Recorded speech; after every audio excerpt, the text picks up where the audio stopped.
A Agricultura BR traz em destaque mercado de soja que tem se apresentado com grandes oportunidades aqui para o produtor brasileiro.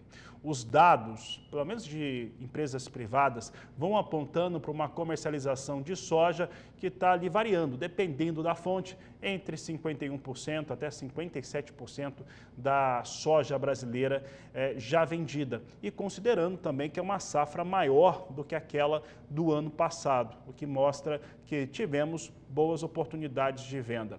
Um outro elemento importante são os preços já praticados para o segundo semestre, que são mais interessantes para esse produtor. Misturado a tudo isso, nós vimos soja em Chicago nesta última quinta-feira reagir num movimento de alta, motivada pelo óleo de soja que puxou o mercado para cima, mexeu um pouco com os prêmios aqui no Brasil, mas ainda seguindo num campo muito positivo. Como é que isso impacta para o produtor brasileiro é o assunto de agora, é por isso que nós vamos conversar ao vivo aqui no Agricultura BR com Bruno César Camargo, ele que é da AJ Research Brasil e conversa conosco ao vivo pela internet. Bruno, obrigado pela sua participação aqui no Agricultura BR, no canal do Boi. Como é que este fator prêmio Chicago, câmbio também subindo, né? O câmbio estava subindo agora há pouco. Como é que esses elementos, neste momento, têm formatado, dado os parâmetros para os negócios aqui no Brasil? Boa tarde, seja bem-vindo. Boa tarde, Fabiano. Muito obrigado pelo convite. E atualmente, por mais que a gente tenha os prêmios caindo e a gente tenha até um câmbio subindo, hoje nós temos uma boa perspectiva para uma comercialização nesse momento de grande volatilidade do mercado. Algumas semanas atrás, 1 ou 2 semanas atrás, o próprio diretor da AgriSource Brasil trouxe que era um momento de grande volatilidade, especialmente porque a gente está trazendo uma grande safra de soja para o Brasil e uma grande construção de estoques finais para esse ano. Isso ainda traz o nosso alvo de preços para US$ 9,50. Portanto, esse momento onde a gente começa a ver essa reação de preços é um excelente momento para o produtor estar vendendo, estar avançando na sua comercialização. Como o senhor mesmo disse, a gente tem realmente uma grande exportação do óleo de soja, acima até do que o USDA estava estimando, 210 milhões de libras acima, e isso ajudou a puxar o preço, trazendo essa oportunidade para o produtor. Mas ainda assim, mesmo com essa redução de área de soja, que está previsto no relatório do USDA no dia 31, na próxima segunda-feira, esses estoques grandes de soja podem ainda pressionar o mercado para esse próximo semestre. E nesse primeiro semestre, a gente vai continuar com essa grande volatilidade. Bruno, essa volatilidade que a gente tem essa percepção de ocorrência, ela tem trabalhado também com os fatores que são ligados ao que Estados Unidos podem produzir e, claro, você tem a especulação em relação ao processo de tarifas norte-americanas e também as contratarifas chinesas. Os chineses tiveram uma ação interessante que fizeram com que eles comprassem muita soja no primeiro bimestre dos Estados Unidos, evitando tarifar e depois vindo com mais tangência aqui para o Brasil. No equilíbrio dos fatores e pensando também que Estados Unidos e China podem entrar em um acordo a qualquer momento, isso já aconteceu antes, né, eles entrarem em um acordo, como é que essa soja brasileira já vendida, ela está sendo precificada e como que você imagina que esse produtor que tem a soja ainda para vender e está vendo os preços de mercado futuro interessantes aqui no Brasil, como é que ele deve comercializá-las? Considerando que nos últimos 5 anos, mesmo com o início dos rumores, até dessas tarifas que a gente teve, antes mesmo do próprio atual presidente dos Estados Unidos, Trump, assumir o cargo, a gente já viu a própria China mantendo essa quantidade de compra do Brasil estável.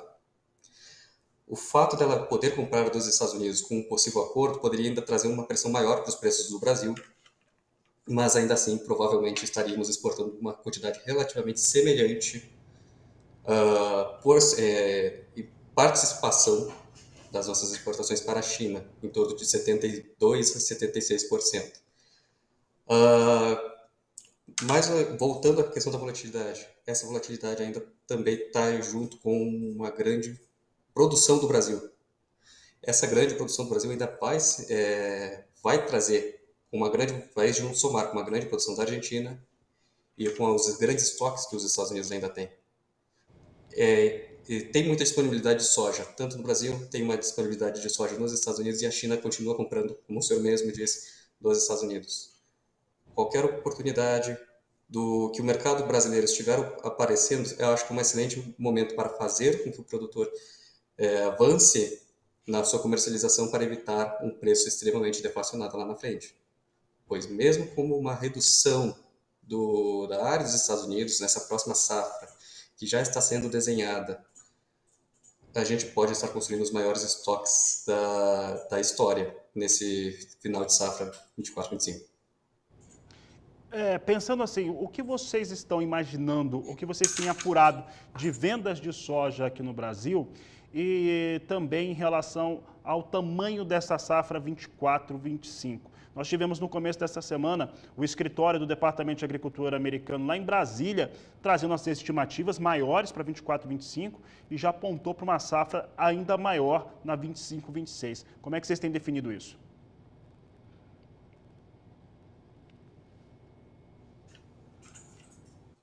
Nós temos o seguinte: atualmente, nosso número está em 171,10. Acreditamos que esse número possa vir a cair um pouco.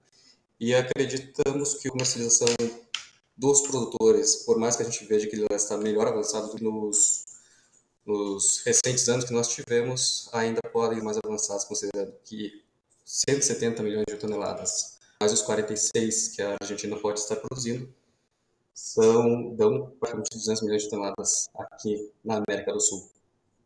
Então, há espaço para a gente avançar mais, há espaço para a gente trabalhar um pouco mais na comercialização, porque realmente o USDA, o Departamento de Agricultura dos Estados Unidos, pode trazer uma safra levemente maior, ainda que a gente tenha algumas perdas em algumas regiões, já como Rio Grande do Sul, Mato Grosso do Sul. Tá certo, Bruno. Bruno, agora pensando no produtor brasileiro e naquilo que ele tem visto de negociações, principalmente em relação ao mercado futuro, nós podemos ter preços interessantes a partir do mês de maio, principalmente. Abril a gente vai ter toda a safra brasileira colhida e é claro que vem uma pressão maior, se espera que se tenha uma pressão maior de negócios, mas nos meses de maio, junho, julho e aí por diante, nós podemos ver preços interessantes até a entrada da safra norte-americana. O produtor pode ter esse tipo de análise no momento? Até maio, eu acredito que possa sim aparecer um preço mais favorável, mas como volto a falar, a gente está num período de grande volatilidade. A gente tem tarifas que podem vir ou não, podem começar no dia 2 ou não. Nós temos essa grande safra sendo projetada e a gente vai ter os números finais de área dos Estados Unidos. E esses números, que podem ser até acima do que a gente inicialmente já tem previsto, segundo o relatório do Outlook Forum, podem trazer um pessimismo maior para o mercado, apesar de que possa vir também abaixo, trazendo algum preço ou uma oportunidade, não necessariamente um nível de preços maior, para o produtor vender. Mas atualmente nossa perspectiva de preço de maio em diante possa ser realmente mais baixo do que a gente possa estar vendo hoje.